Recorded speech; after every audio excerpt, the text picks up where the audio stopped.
Bismillahirrahmanirrahim. Assalamualaikum warahmatullahi wabarakatuh. Sampurasun para wari sadaya yang dimuliakan Gusti Allah ya Karim. Selamat berjumpa kembali pada forum Tadarus Virtual Kitab Ana Muslimun Sunniyun wa Syafi'iyun, buah karya Kiai Haji Raden Abdullah bin Muhammad. Forum ini merupakan forum yang ketujuh. Setiap Sabtu dari mulai jam 16 hingga jam 17 kami menemani Anda ngebuat ngebahas kitab tersebut yang nanti akan disyarah oleh Al-Mukarram Kiai Haji Muhammad Bedeni Ramdan. Beliau adalah Komisi Fatwa MUI Kabupaten Cianjur. Sebelum dimulai, ini pengantar dari kami, ada beberapa hal yang kami sampaikan. Yang pertama, berdoa kepada Gusti Allah semoga Anda para ikhwan yang berpartisipasi dalam acara ini mendapat pahala yang setimpal dan barokah dari Gusti Allah SWT. Yang kedua, juga tak lupa pada kesempatan ini kami ingin menyampaikan terima kasih yang tak terhingga kepada keluarga almarhum Kiai Haji Abdurrahman Nasir yang telah mewakafkan buku kitab yang akan dibahas ini. Nah, beliau mewakafkan pada kita untuk dibahas bersama-sama. Jadi yang di madrasah ini, para jamaah yang di madrasah ini langsung membahas dari kitabnya gitu ya. Ini kitabnya yang baru saja kami terima dan ini cetakan dari Mesir pada tahun 92, jadi sudah lama. Sekali lagi terima kasih kepada keluarga almarhum Kiai Haji Abdurrahman Nasir. Semoga jariah ini akan melahirkan pahala bagi yang melakukan. Itu saja sebagai pengantar dari kami.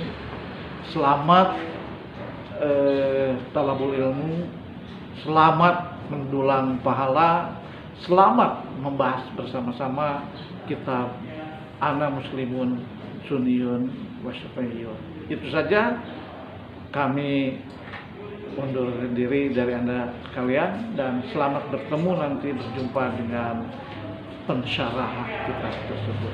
Assalamualaikum warahmatullahi wabarakatuh.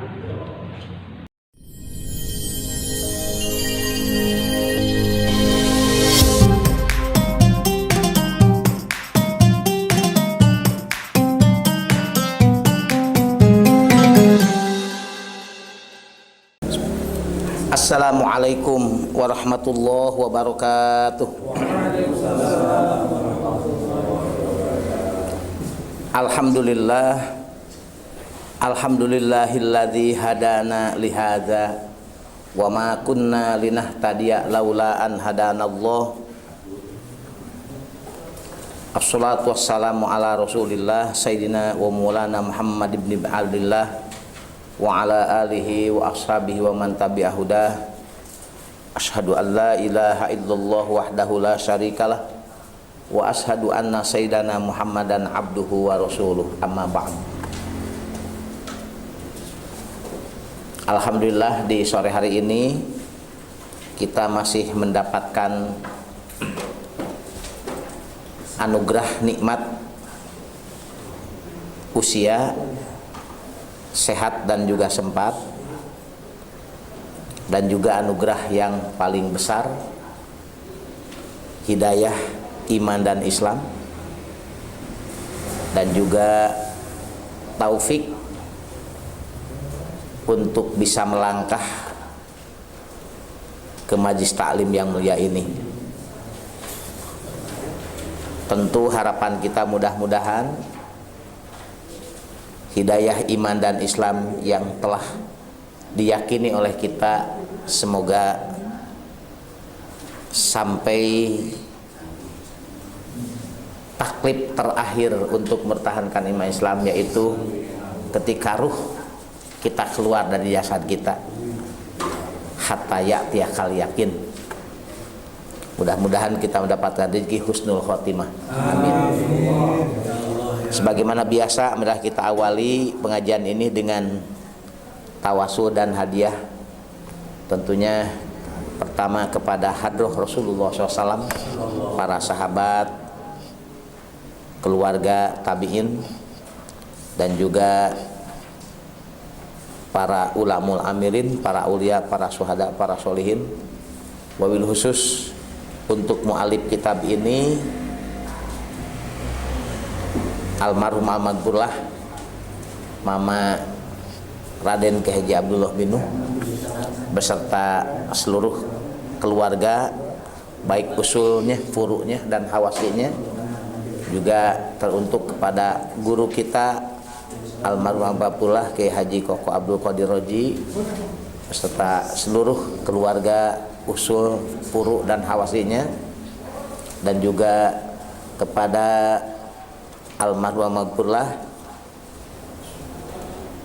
yang kita pada hari ini semua memegang cetakan aslinya sebagai wakaf dari seseorang anak kesayangannya dari almarhum almarhumah, santri pertamanya, santri keduanya, angkatan keduanya dari Mama Kiai Haji Abdullah bin Nuh, yaitu Kiai Haji Ahmad Nasir. Dan juga mudah-mudahan perguruan Islam Al-I'anah ini lebih maju lagi ke depan, lebih eksis lagi kepada masyarakat muslimat Cianjur pada khususnya, umumnya untuk seluruh muslim-muslimat. Ila hadratin Nabil Mustafa wa Rasul Taba Sayyidina Maulana Muhammadin sallallahu alaihi wasallam wa ala alihi wa ashabihi wa azwajihi wa dzurriyyatihi wa ahli baitihi wa ashabil kiram, ila hadrat ikhwanihi minal anbiya mursalin wa ila jamil malaikatil muqarrabin wa ila jamil awliya sada sholihin wa jamil muallifil kutub husun li ruh hadrah. Oke. Haji Abdullah bin Nuh wa usul wa qani wa ila hadrah Haji Kokoron Abdul Qadir Roji wa ila hadrah wa talabani bi amin. Al-Fatihah. A'udzu billahi minasyaitonir rajim. Bismillahirrahmanirrahim. Alhamdulillahil alamin. Arrahmanir rahim. Maliki yaumiddin. Iyyaka na'budu wa iyyaka nasta'in. Ihdinas shiratal mustaqim. Shiratal ladzina an'amta 'alaihim ghairil maghdubi 'alaihim waladdallin. Faqala mu'allifu hadzal kitab rahimahullah wa nafa'ana bihi wa bi 'ulumihi wa amadana bi asharih wa ada alaina min barakatil bidarwin. Faslun fi maknal kalimah ats-tsaniyah. Pasal sekarang halaman 22. Di bawah pasal yang di bawah. Fi maknal kalimah ats-tsaniyah akan menerangkan yang dimaksud daripada kalimah kedua dari kalimah syahadatain. Syahadat itu ada dua. Kalimah pertama syahadah kepada Allah, yaitu dengan asyhadu alla ilaha illallah. Kemudian yang kedua adalah wa asyhadu anna muhammadar rasulullah. Nah, di sini mu'alif akan menjelaskan yang dimaksud daripada wa asyhadu anna muhammadar rasulullah. Makna kalimah kedua tersebut adalah fa inni a'taqidu annallaha ta'ala ba'athana sayyidana muhammadan birisalatih ila jami'il bashar wa ilal jinni. Sesungguhnya saya ini mengiktikadkan, meyakinkan bahwa sesungguhnya Allah Subhanahu wa taala ba'as, mengutus Sayyidina Muhammad, ditugaskan sebagai rasulnya untuk semua manusia dan semua jin. Jadi kerasulan Nabi kita Nabi Muhammad sallallahu alaihi wasallam, dan tentunya seperti rasul-rasul sebelumnya, ke Sakolain. Sakolain itu adalah makhluk Allah yang dibebani amanah syariat untuk melakukan syariah, yaitu Sakolain itu adalah jin dan manusia. Jadi yang punya tugas untuk melakukan syariat agama Islam ini adalah dua jenis makhluk Allah, yaitu jin dan manusia. Sebagaimana firman-Nya dalam Al-Qur'an yang artinya Allah mengamanahkan syariat ini pertamanya kepada gunung-gunung, kepada langit, matahari, dan makhluk-makhluk Allah yang besar. Tapi semuanya adalah menolak. Wa asfaqna, merasa khawatir untuk tidak bisa melakukan amanah. Wa hamalahal insan, akhirnya manusialah yang menerima amanah syariat ini. Walaupun di ujungnya manusia itu adalah banyak dolim katanya. Artinya dolim itu adalah awalnya menerima amanah, tapi akhirnya banyak amanah yang tidak dilakukan. Ya, tidak dipungkiri termasuk saya pribadi juga. Itu banyak amanah-amanah yang seharusnya dilaksanakan, ditaati sepenuhnya, tapi ternyata banyak langkah kita yang kadang-kadang tidak amanah. Artinya banyak langkah yang tidak menjadi ibadah. Nah, jadi yang punya amanah untuk melakukan syariat itu adalah Sakolain, yaitu jin dan manusia. Karena itulah maka kerasulan Nabi Muhammad SAW seperti rasul-rasul sebelumnya adalah untuk jin dan manusia. Adapun kepada malaikat itu namanya adalah irsal tasrif. Jadi kalau kepada jin dan manusia itu adalah irsal taklif, artinya Nabi kita Nabi Muhammad Rasulullah SAW diutus oleh Allah kepada jin dan manusia untuk memberikan bimbingan dan arahan cara ibadah, bagaimana cara bertauhid itu, bagaimana cara berfikih itu, bagaimana baik ibadah mahdhuh atau ibadah ghair mahdhuh, itu semua dibimbing oleh Rasulullah, jin dan manusia. Adapun malaikat juga diutus pada malaikat, cuman kerisalahan Nabi Muhammad SAW kepada malaikat disebutnya adalah irsal tasrif. Kalau kepada manusia dan jin itu irsal taklif, kalau kepada malaikat disebutnya irsal tasrif. Artinya hanya untuk meningkatkan derajat dan kepangkatan Rasulullah, bahwa malaikat pun adalah sama dirasulan oleh Nabi Muhammad SAW. Tapi karena malaikat itu sudah punya aturan sendiri, kan lebih dulu malaikat daripada Nabi Muhammad. Jadi sebelum Nabi Muhammad ada pun, sebelum jadi Rasul pun, malaikat sudah punya aturan sendiri dari Allah SWT. Makanya kerasulan Nabi Muhammad tidak untuk mengatur tentang ibadah, tentang tugas para malaikat, enggak, karena itu sudah lebih awal. Selanjutnya, panasakho bisari'atihi as-saro'i'a illa ma qarrarahu minha. Syariat yang dibawa oleh Nabi Muhammad itu adalah menyalin dan merubah syariat-syariat Nabi dan Rasul sebelumnya, kecuali ma qarrarahu minha. Tapi ada di antara syariat Nabi dan Rasul yang terdahulu yang tidak dirubah. Artinya itu adalah sama dengan syariat Nabi kita Muhammad Shallallahu Alaihi Wasallam. Terutama itu Nabi Ibrahim alaihissalam. Itu syariat-syariat Nabi Ibrahim itu banyak yang juga menjadi syariat Nabi Muhammad SAW. Tapi bukan berarti meniru, itu sama. Seperti diantaranya di syariat Nabi Ibrahim ada syariat penyembelihan hewan kurban. Di syariat Nabi Muhammad pun ada.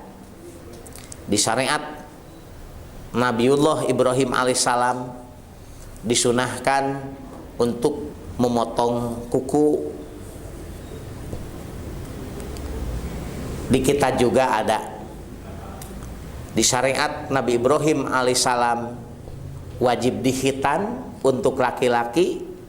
Di syariat Nabi kita Muhammad juga ada wajib dihitan untuk laki-laki yang belum dihitan. Yang begitu lahir belum dihitan itu wajib untuk dihitan.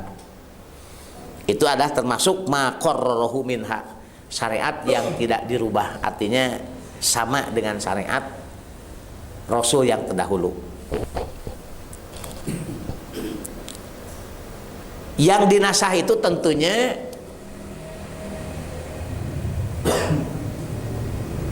di luar akidah. Kalau akidah itu sama.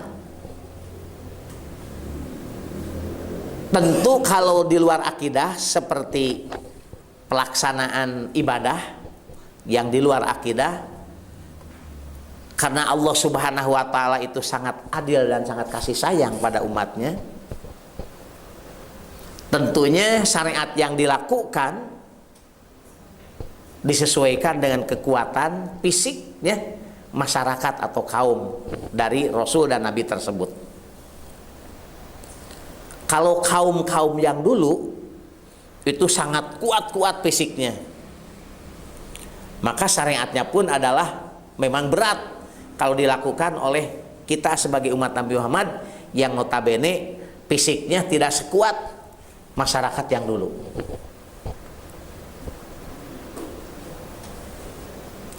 Dan juga sebagaimana kita ketahui,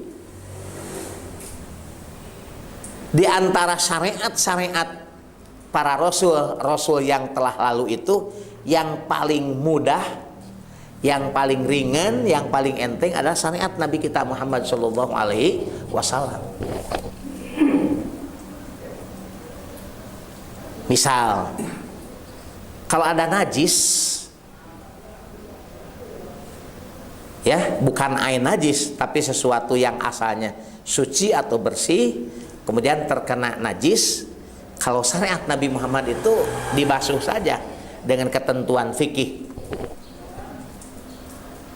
Kalau syariat Nabi yang dulu, kalau sesuatu terkena najis gak bisa dibasuh, harus dipotong aja, digunting aja. Kena pakaian, itu harus digunting aja yang kena najis itu. Itu sangat berat sekali. Zaman Nabi Adam alaihissalam harus, kalau tobat itu gak diterima kalau gak berangkat ke Makkah. Harus berangkat ke Makkah dulu. Ya wajar, karena mungkin masyarakatnya masih dekat gitu ke Makkah. Itu disesuaikan.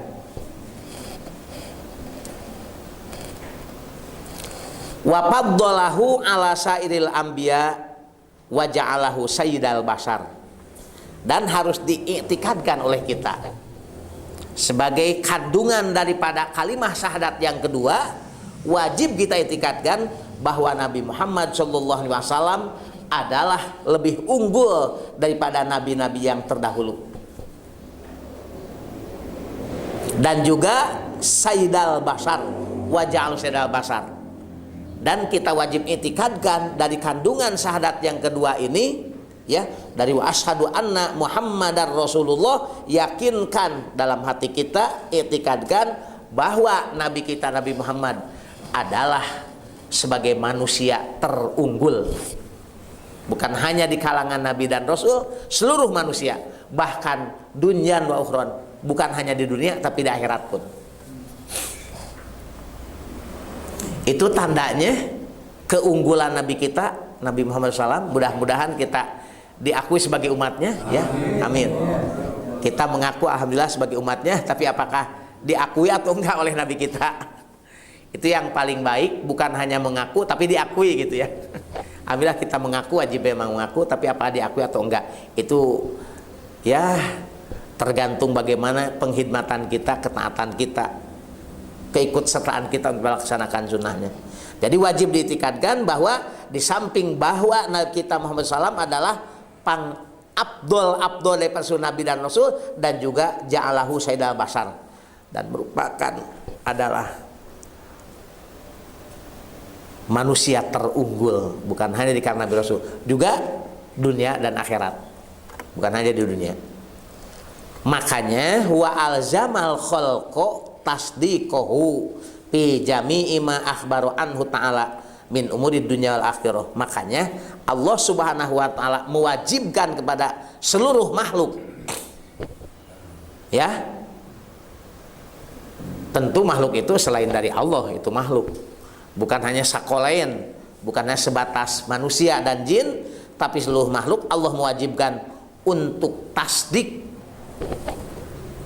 mempercayai dan membenarkan apa yang telah disampaikan oleh Nabi kita, baik urusan dunia atau urusan akhirat. Karena Nabi Muhammad SAW diutus oleh Allah Ta'ala bukan hanya untuk urusan-urusan ibadah mahdhah, bukan hanya urusan-urusan akhirat, tapi juga plus dengan urusan dunia. Itu wajib ditekadkan oleh kita, wajib diyakinkan bahwa apa yang telah disampaikan oleh Nabi kita Nabi Muhammad Rasulullah SAW, baik masalah-masalah yang mengenai keduniaan atau keakhiratan, itu wajib kita percaya bahwa itu pasti benar. Wa ma warada anhu fi ma ba'da maut, dan juga hal-hal yang gaib.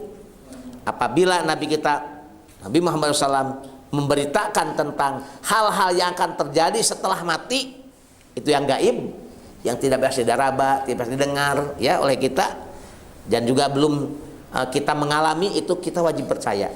Mana diantaranya? Wa awaluh su'alu munkarin wa nakir. Yang paling pertama yang akan kita pertemukan nanti bertemu setelah kita kematian dikuburkan, itu pertanyaan dari munkar nakir. Itu yakinkan. Ada cerita nih, memang yang buat cerita masih hidup sekarang, saksi hidupnya ada. Orang itu kerja di satu showroom mobil di Cianjur. Ada temannya, teman sekerjaannya, yang sama sekali menentang dan tidak percaya tentang adanya siksa kubur. Kalau udah mati, mati aja, nanti bangkit setelah kiamat katanya. Nentang.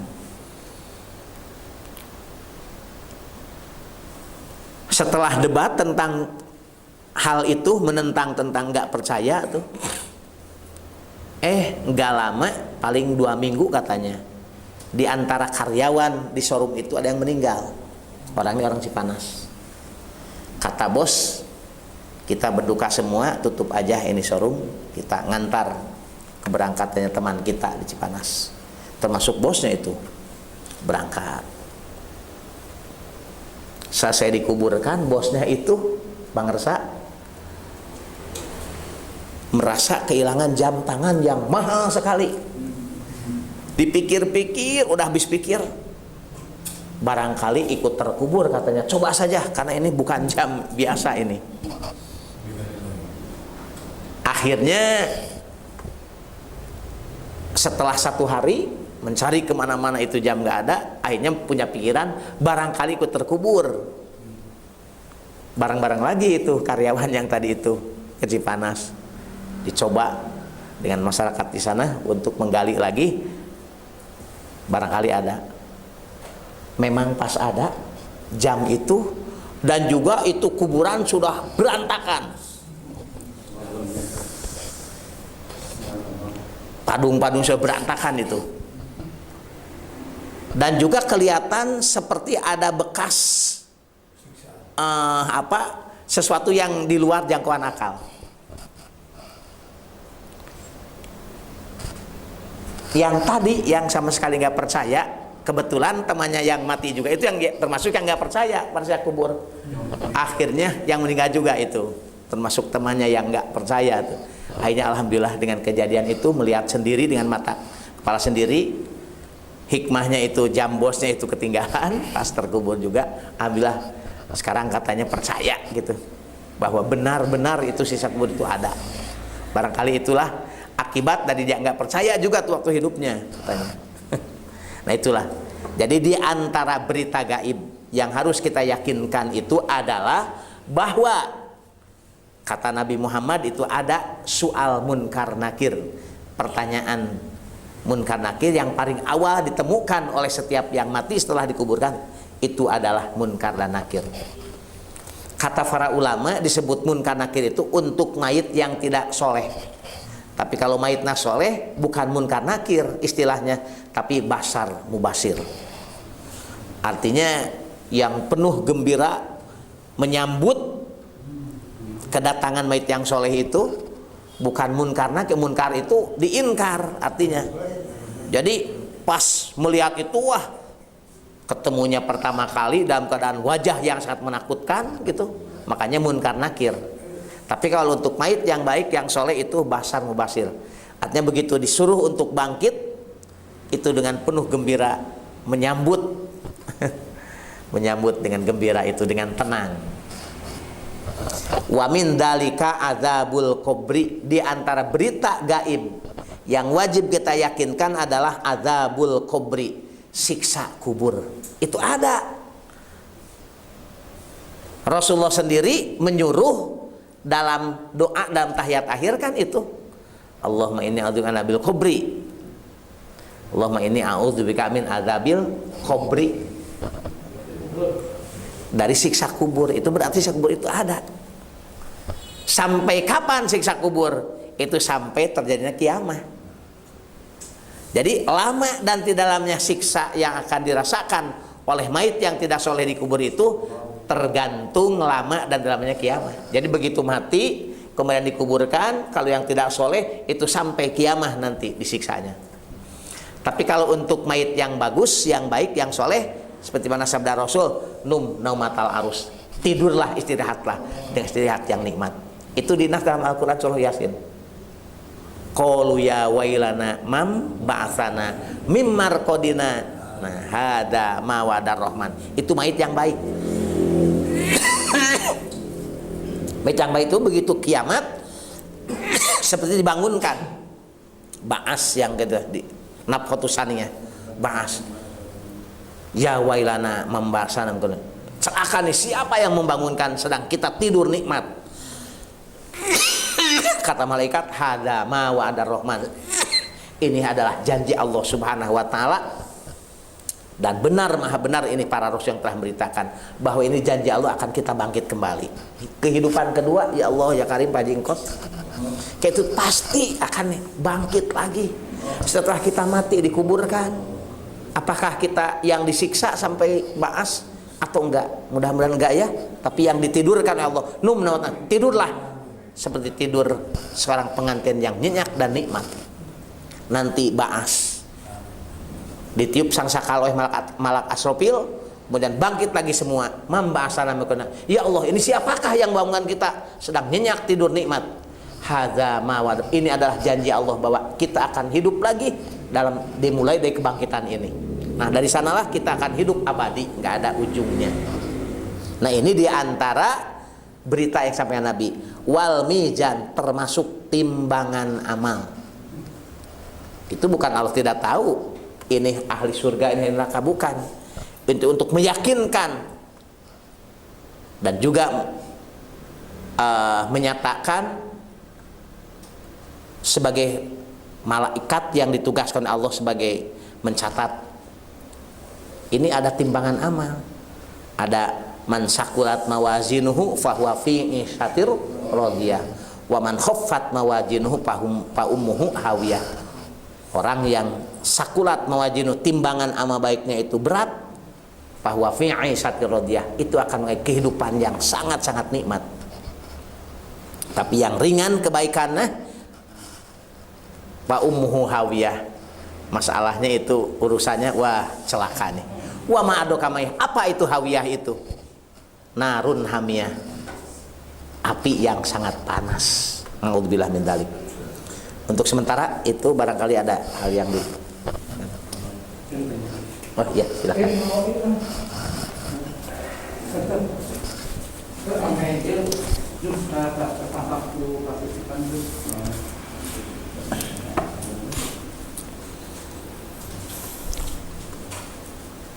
Assalamualaikum warahmatullahi wabarakatuh.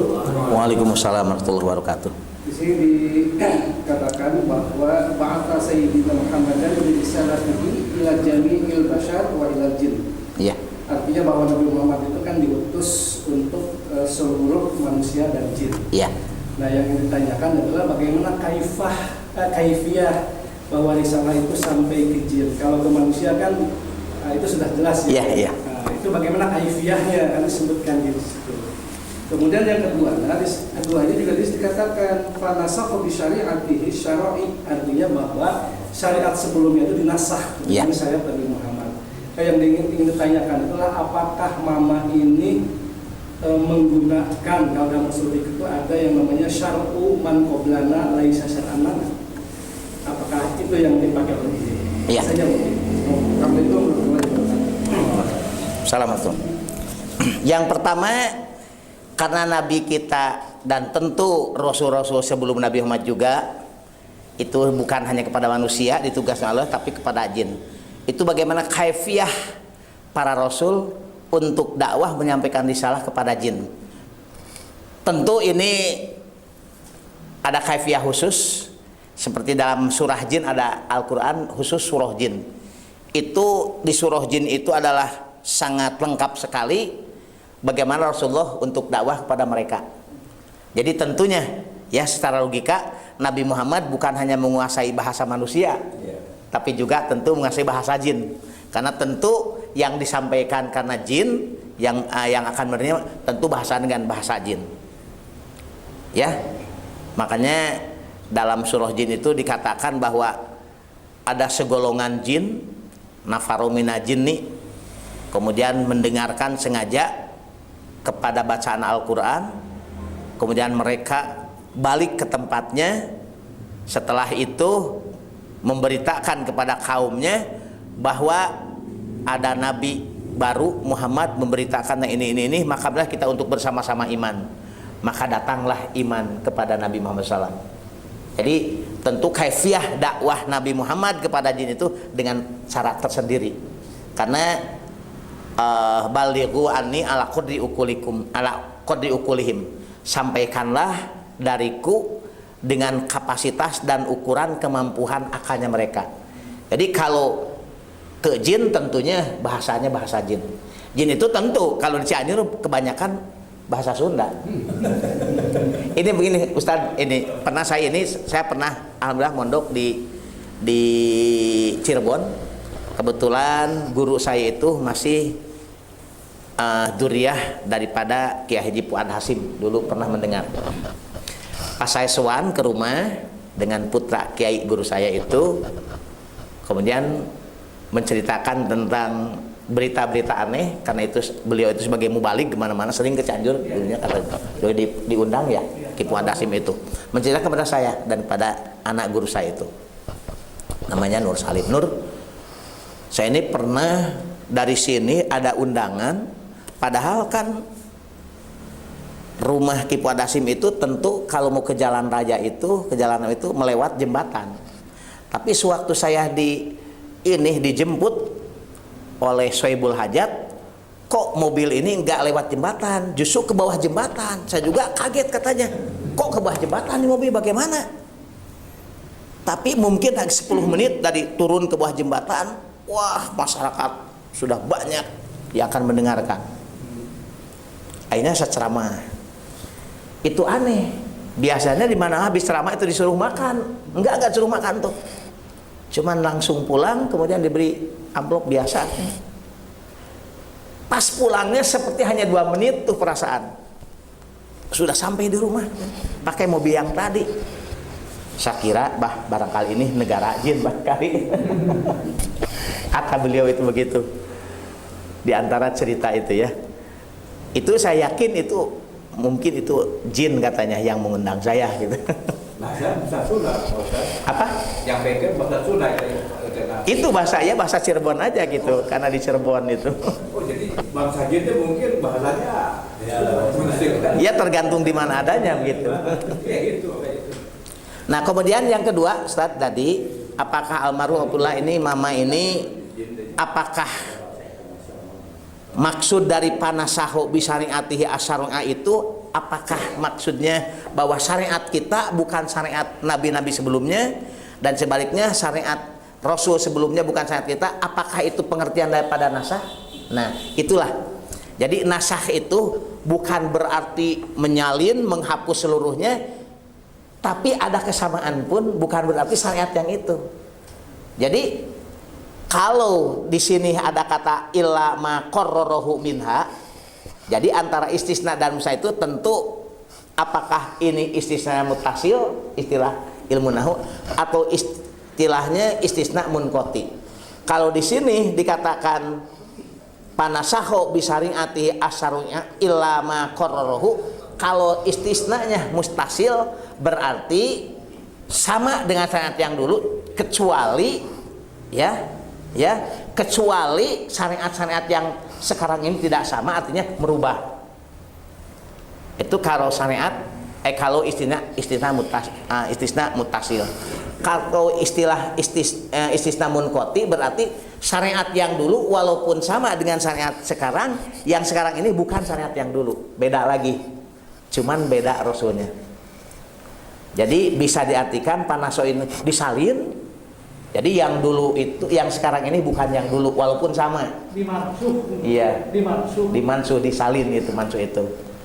Atau mungkin juga syariat yang dulu itu kalau ada yang sekarang itu juga, cuman tidak termasuk yang dimansuh itu.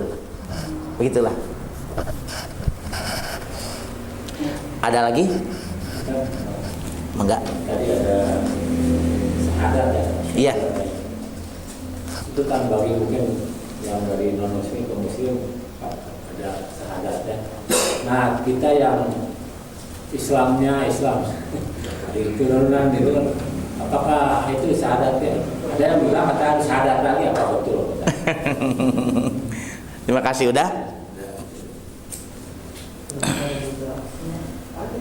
Dalam kitab Sulam Taufik, di antara pegangan Muslim ahli sunnah wal jamaah itu ya, dan juga pegangan almarhum Mama Raden Kiai Haji Abdullah bin Nuh, dikatakan wajib membaca syahadat itu apabila yang tadinya belum muslim. Maka ketika mau masuk Islam wajib syahadat lagi. Kalau nggak syahadat lagi nggak jadi masuk Islamnya. Walaupun melakukan akhlak seperti Islam itu tidak akan menjadi kebaikan karena tidak dibuka dulu dengan syahadat.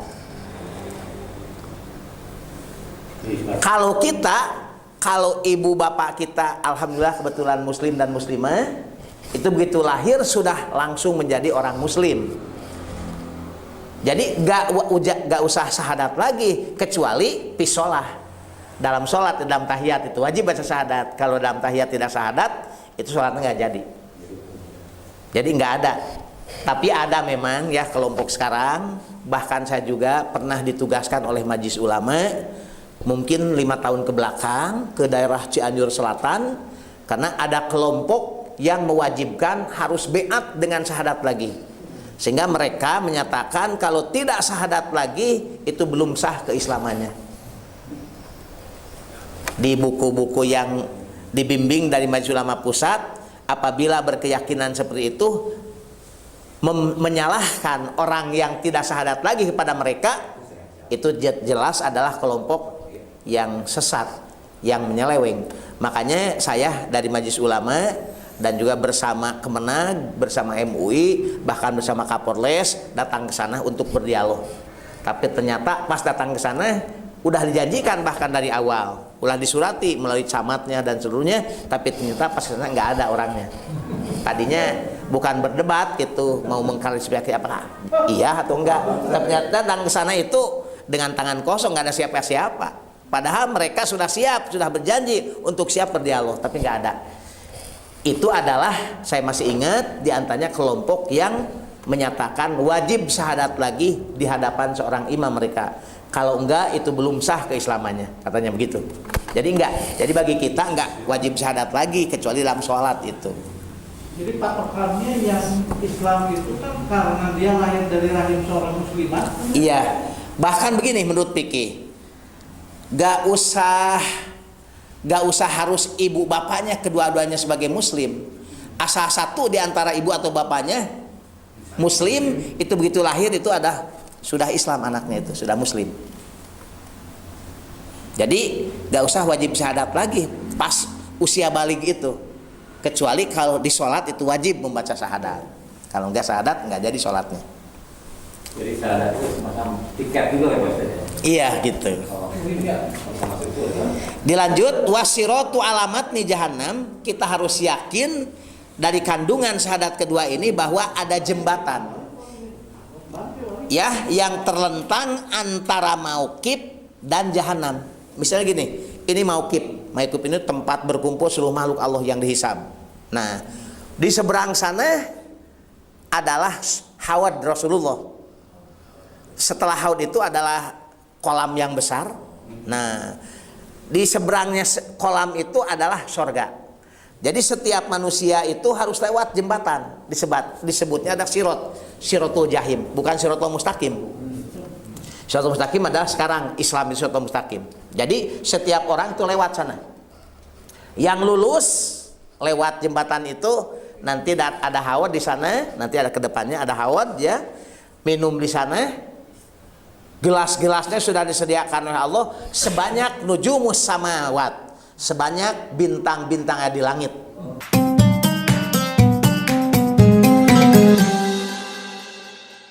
Alhamdulillah alamin.